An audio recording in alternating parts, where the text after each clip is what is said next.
In Transit Today takes a look at public transit, the future of public transit, and who gets to plan our public transit infrastructure here in Quebec. And making those decisions, more often than not, it seems now in Quebec, is the Caisse de dépôt, Quebec's pension fund.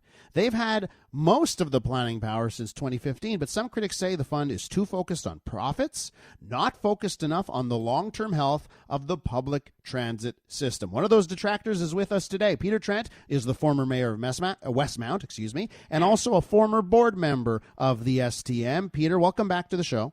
Thank you.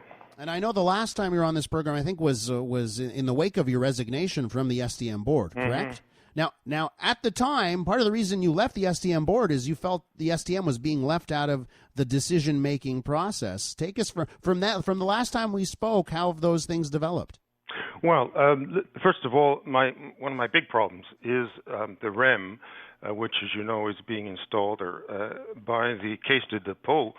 I have two problems with what they're doing. One, as you mentioned, they're simply looking at return on investment, and give a very concrete, if I may, a very concrete example of where that is playing a role is, as you probably know, when they start building it on René-Lévesque Boulevard for the REM de l'Est, they're going to have an elevated structure in concrete right down the main street of Montreal.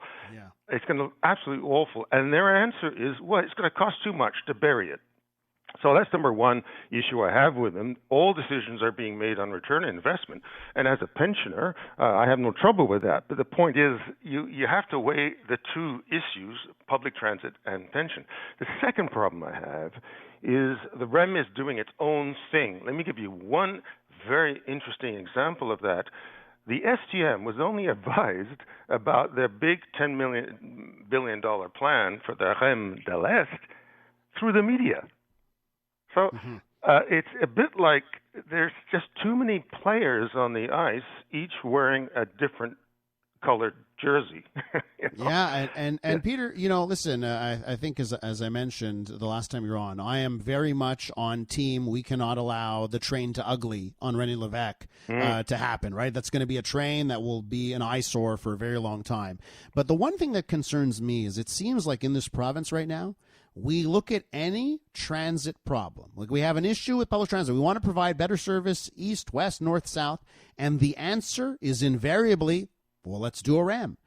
And I'm like, wait, there's other things you can do in public transit. Do you feel that's the case right now? It seems like no matter what, the answer is REM. Yes, it's the magic solution to everything.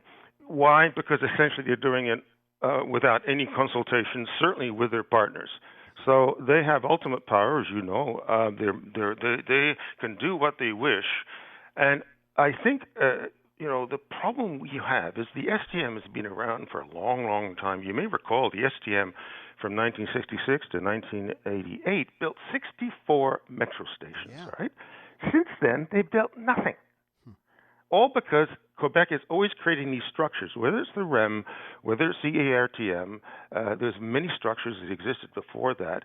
So instead of actually saying to the STM, look, the STM, you do 70% of all mass transit trips in Quebec and 80% of all mass transit trips in the metropolitan region of Montreal. Yet the STM has been sidelined in favor of the REM and also this other structure called the ARTM. And rather than creating all these different structures to essentially give mass transit to the population, why not put all your money with the STM and stop all this nonsense about creating parallel structures that do their bit without any consultation with the STM? We're talking about the REM and how it seems to be the solution for everything when it comes to public transit in this province. With Peter Trent, of course, the former mayor of Westmount, also a former board member of the STM. Peter, is the STM not mad enough? Like, should they be hopping mad over this? Should they be making more of a stink about this than they are? I think they should. One of the problems with the STM is that, how should I say this delicately? The members of the board are nominated by the City of Montreal. And the City of Montreal has a tendency to treat the STM as another department, like Public Works. And so the City of Montreal essentially decides what's going on.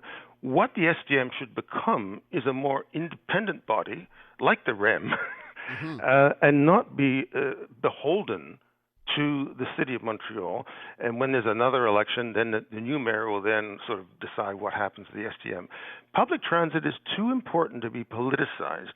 And the focus of a mayor of Montreal is 4 years. Public transit has to be 40 years. So we have to divorce it from being essentially the city of Montreal's plaything and become a proper corporation in its own right. It's the 13th largest corporation in Quebec, is the STM, in terms of the size of the operation. But where yet does... it's treated, just as I said, as Montreal. Whatever they want to do with it, that's what happens. Where does the ARTM come into this? Right, but you know, to your point of we need a 40-year planner, isn't that the ARTM? Well, you see, the ARTM was created by the Liberals a few years ago, and it essentially stripped the STM of two crucial things that any corporation needs. One, long-term planning. Two, the revenues.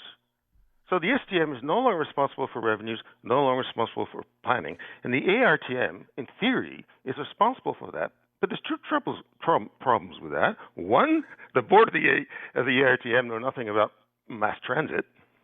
And second of all, of course, REM doesn't come under the ARTM. They're just, doing their own thing outside. So it's most bizarre. At least if the REM were incorporated into the ARTM, you'd have some kind of reasonable planning. So who's but they're the not. REM? They're completely independent. Okay, who is the REM going to answer to? Like, are they their own republic? Is the REM a republic unto itself? Well, as you know, they're created by Quebec. They are they're part of a division called the Caisse de dépôt Infra, and they do consult with the public to some extent, anyway. But they do not consult with the partners in the field, which is crazy. It could lead to cannibalization of various routes that the STM already has.